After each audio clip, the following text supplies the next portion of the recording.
Bismillahirrahmanirrahim. Assalamualaikum warahmatullahi wabarakatuh. All praise belong to Allah, the Rabb of the universe. Salawat and salam. May always be bestowed upon our Prophet Muhammad Sallallahu Alaihi Wasallam, his family, his companion, his ummah until the end of time. Amin ya rabbal alamin.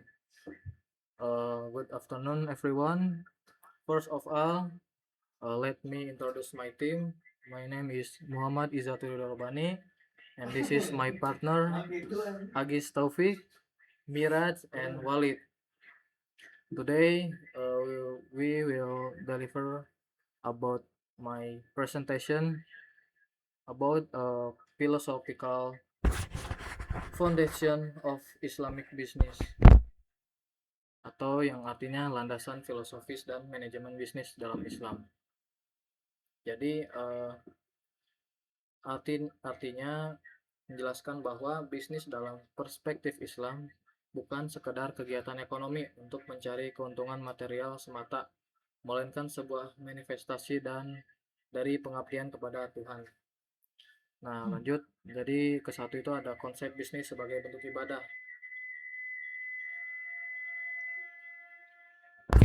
Nah, jadi dalam Islam seluruh aktivitas manusia termasuk muamalah hubungan antar manusia dalam bisnis dibingkai dalam kerangka hubungan dengan Allah. Jadi bisnis itu dipandang sebagai bagian dari ibadah dan sarana untuk mendekatkan diri kepada Allah. Nah, jadi tujuan akhirnya bukan hanya laba finansial, melainkan mencari ridho Allah. Lalu juga ada pencapaian falah, kesuksesan dunia akhirat. Lalu yang ketiga, tauhid sebagai fondasi utama. Jadi prinsip tauhid adalah fondasi utama etika dan manajemen Islam. Prinsip ini menetapkan bahwa Allah adalah pemilik mutlak atas segala sesuatu, sementara manusia berperan sebagai khalifah. Nah, jadi hal ini membawa konsekuensi filosofis. Ada dua, kayak yang pertama kesatuan aspek kehidupan dan juga pertanggungjawaban. Lalu yang keempat, Islam sebagai sistem hidup yang komprehensif. Islam adalah agama yang rahmat lil alamin, memberikan petunjuk yang komprehensif dan universal untuk mengatur hidup manusia.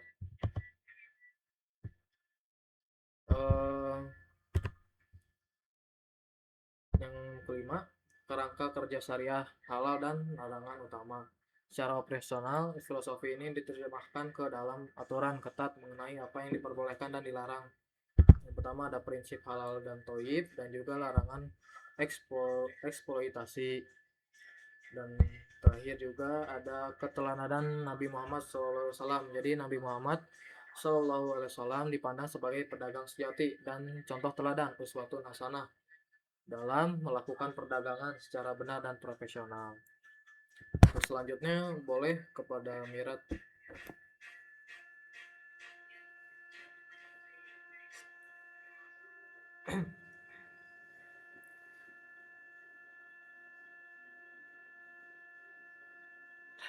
Silakan.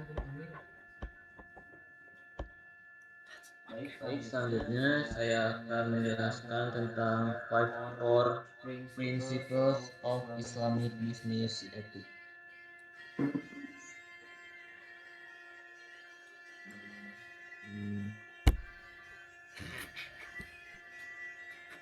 Jadi pada slide ini kami akan menjelaskan 5 prinsip etika utama yang menjadi fondasi pada slide ini kami akan menjelaskan prinsip etika utama yang menjadi fondasi saling berkaitan dan tidak bisa dipisahkan dan tidak bisa dipisahkan satu sama lain dalam praktik bisnis yang sesuai syariat. Pertama ada tauhid atau unity, yaitu prinsip ini menegaskan bahwa segala aktivitas bisnis dilandasi keyakinan akan keesaan Allah Subhanahu wa taala. Artinya Seorang pebisnis muslim menyadari bahwa Allah adalah pemilik mutlak segala sumber daya di muka bumi ini, dan implikasinya untuk untuk keputusan keputusan bisnis bisnis tidak boleh bertentangan dengan syariat, misalnya menghindari riba, transaksi yang haram, atau praktik yang melanggar aturan Allah Subhanahu wa taala. Yang Kedua ada al-adl atau keadilan, yaitu keadilan dalam bisnis Islam mencakup keseimbangan dalam seluruh aspek transaksi baik terhadap konsumen, mitra usaha maupun karyawan. Contoh konkretnya adalah memastikan timbangan dan ukuran yang akurat saat berjualan, menetapkan harga yang wajar tanpa eksploitasi, serta membagi keuntungan dan risiko secara proporsional dalam kerjasama bisnis. Yang ketiga ada ikhtiar atau free will, yaitu prinsip ini memberikan ruang bagi pelaku usaha untuk berinovasi, berkreasi, dan bersaing secara sehat di pasar. Islam tidak melarang seseorang untuk mengembangkan produk baru, memperluas pasar, atau menciptakan strategi bisnis yang kompetitif, selama semua itu dilakukan dalam batas-batas yang dihalalkan syariat. Yang keempat ada core atau responsibility, yaitu setiap pelaku bisnis memiliki tanggung jawab ganda, yaitu bertanggung jawab secara horizontal kepada sesama manusia, yaitu konsumen, mitra, karyawan, dan pertanggungjawabannya secara vertikal kepada Allah Subhanahu wa taala di akhirat kelak. Lalu yang terakhir yang kelima ada ihsan atau benevolence, yaitu ihsan merupakan tingkatan tertinggi dalam etika bisnis Islam, di mana seorang pembisnis tidak hanya memenuhi kewajiban minimal, tetapi berusaha memberikan yang terbaik melampaui apa yang diharuskan. Contohnya adalah memberikan pelayanan yang ramah dan tulus, memberi kelonggaran waktu pembayaran kepada pelanggan yang kesulitan, atau menyisihkan sebagian keuntungan untuk kegiatan sosial dan zakat. Jadi kelima prinsip ini jika diterapkan secara konsisten akan membentuk fondasi bisnis yang tidak hanya menguntungkan secara finansial, tapi juga membawa keberkahan dan keberlanjutan jangka panjang. Sekian pemaparan materi dari saya. Selanjutnya akan saya serahkan kepada moderator. Terima kasih kepada Mirat yang sudah menyampaikan materinya. Untuk selanjutnya dipersilakan kepada Agis untuk menyampaikan materinya. Oke, baik. Terima kasih kepada moderator ya. Di sini saya akan menyampaikan ethical communication principle atau prinsip etika komunikasi. Dalam Islam, komunikasi bukan hanya alat untuk menyampaikan informasi, tetapi juga mencerminkan akhlak seseorang. Jadi di dalam Islam ini terdapat 6 prinsip komunikasi yang disebut qaulan. Yang pertama ada qaulan sadida, yang artinya itu perkataan yang benar dan jujur. Yang artinya itu berbicara secara jujur, tidak berbohong dan tidak menutupi fakta. Dan selanjutnya ada qaulan ma'rufa, yang artinya perkataan yang baik. Yang artinya itu menggunakan bahasa yang sopan, baik, dan tidak menyakiti hati orang lain. Contohnya dalam bisnis yaitu ketika menghadapi pelanggan yang komplain, kita tetap menjawab dengan ramah dan profesional. Yang ketiga ada qaulan baligo, yang artinya itu perkataan yang efektif, yang artinya menyampaikan pesan secara jelas, tepat sasaran, dan mudah dipahami. Terus contohnya dalam bisnis itu adalah saat menjelaskan spesifikasi produk kepada pelanggan, menggunakan bahasa yang sederhana dan tidak berbelit-belit. Yang selanjutnya ada qaulan karimah atau perkataan yang mulia, yang artinya itu berbicara dengan penuh penghormatan dan menghargai orang lain. Itu menghormati pelanggan dan tanpa memandang status sosial atau jumlah pembeliannya. Yang kelima ada qaulan layyina, yaitu perkataan yang lemah lembut, yang artinya menyampaikan pesan dengan nada yang lembut dan tidak kasar. Yang terakhir ada qaulan maysura, yaitu perkataan yang mudah dan menenangkan, yang artinya itu berbicara dengan bahasa yang sederhana dan memberikan rasa nyaman kepada lawan bicara. Jadi contohnya dalam bisnis itu ketika stok barang habis, penjual menjelaskan kondisi tersebut dengan baik dan menawarkan solusi alternatif. Yang selanjutnya ada propetik, bisnis bisnis strategi strategi atau atau strategi bisnis yang yang diajarkan oleh oleh Nabi Nabi Muhammad Muhammad SAW. SAW. Yang pertama Yang ada pertama ada jadi di sini ada Jadi di sini ada sifat empat sifat utama Nabi utama Muhammad Nabi Muhammad SAW SAW ya, yang menjadi yang dasar menjadi dasar strategi bisnis strategi Islam. bisnis Islam. Yang pertama Yang ada pertama ada sidik. sidik. Sidik itu Sidik jujur itu ya. jujur ya. Jadi sidik Jadi sidik berarti selalu selalu berkata dan dan bertindak benar. benar. Yang Yang selanjutnya ada selanjutnya ada amanah amanah atau dapat atau dapat dipercaya. dipercaya. Amanah berarti dapat menjaga menjaga kepercayaan dan menepati janji. Contohnya Contohnya dalam bisnis bisnis itu yaitu ketika jika berjanji mengirim barang dalam 3 hari, maka maka barang harus dikirim harus sesuai dikirim waktu sesuai yang waktu yang dijanjikan. dijanjikan.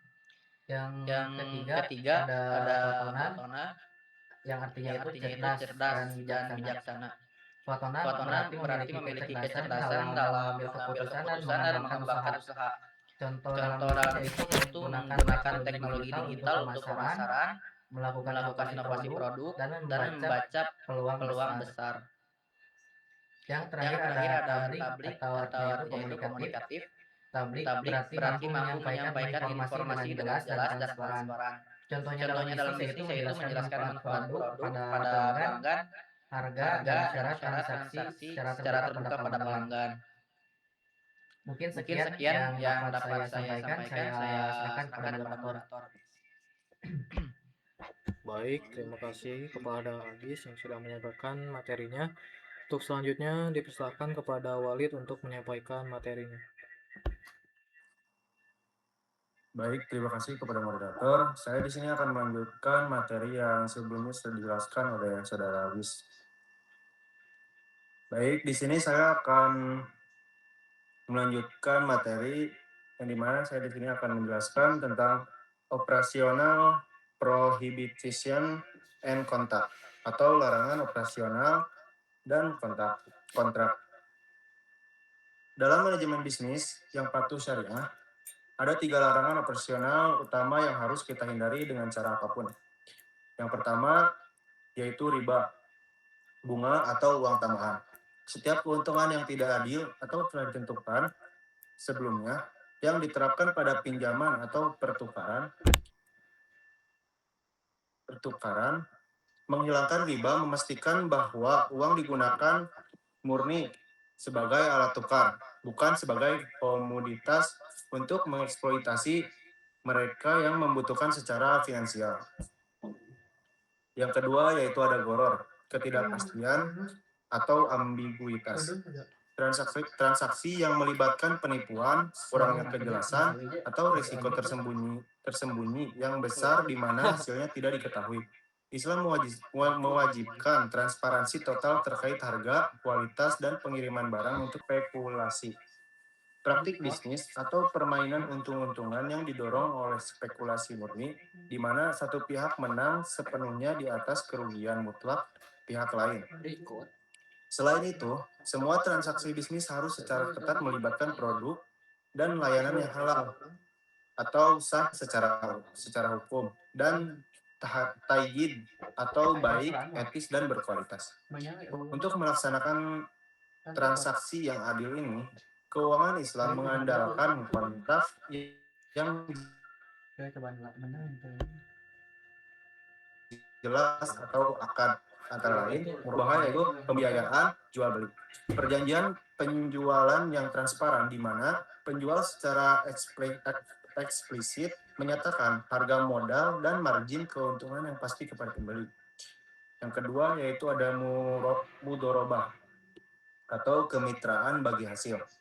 Struktur pembiayaan berbasis kepercayaan di mana satu pihak menyediakan 100% modal, sedangkan pihak lain mengelola bisnis tersebut. Keuntungan dibagi berdasarkan risiko rasio yang disepakati. Sementara kerugian finansial ditanggung sepenuhnya oleh pemodal. Yang ketiga yaitu ada musyarakah. Musyarakah yaitu usaha bersama atau joint venture. Kemitraan di mana semua pihak menyumbangkan modal dan tenaga. Konsekuensinya, mereka berbagi keuntungan operasional maupun risiko finansial secara proporsional. Materi kedua, di sini ada strategic role in economic resilience and dakwah, atau peran strategis dalam ketahanan ekonomi dan dakwah. Di bagian terakhir ini, pertama mengenai ketahanan ekonomi. Dengan menghapus spekulasi tanpa aset, akumulasi utang yang berlebihan, dan struktur keuangan yang beracun seperti riba dan horor, bisnis secara inheren membangun fondasi yang jauh lebih stabil, karena setiap kontrak keuangan dalam bisnis syariah harus terikat langsung dengan aset real. Model ini memiliki peredam kejut alami. Hal ini melindungi perusahaan dan secara luas melindungi masyarakat dari volatilitas siklus dan gelombang ekonomi semu yang sering kali meruntuhkan sistem keuangan konvensional. Ketika kita memprioritaskan kejujuran dan komunikasi yang etis, kita menumbuhkan kepercayaan yang mendalam dari para pemangku kepentingan, sehingga menjamin keberlanjutan jangka panjang. Kedua, kita melihat peran dakwah. Dalam Islam, menyebarkan risalah ajaran agama tidak terbatas di dalam masjid ataupun melalui kata-kata lisan saja. Komunikasi bisnis dan perilaku di pasar berfungsi sebagai media aktif yang sangat berdampak untuk dakwah. Ketika sebuah bisnis beroperasi dengan integritas yang murni, kejujuran mutlak, dan keadilan yang mendalam, bisnis tersebut menunjukkan realitas praktis yang indah dari nilai-nilai ekonomi Islam kepada dunia luas. Perdagangan yang etis menjadi bukti nyata dari keadilan dan kasih sayang dalam interaksi manusia sehari-hari. Baik, mungkin sekian materi yang bisa saya sampaikan. Selanjutnya saya kembalikan kepada moderator. Baik, terima kasih kepada Walid. Mungkin itu saja dari kelompok kami. Thank you so much for your attention. Wassalamualaikum warahmatullahi wabarakatuh. Waalaikumsalam warahmatullahi wabarakatuh. Waalaikumsalam.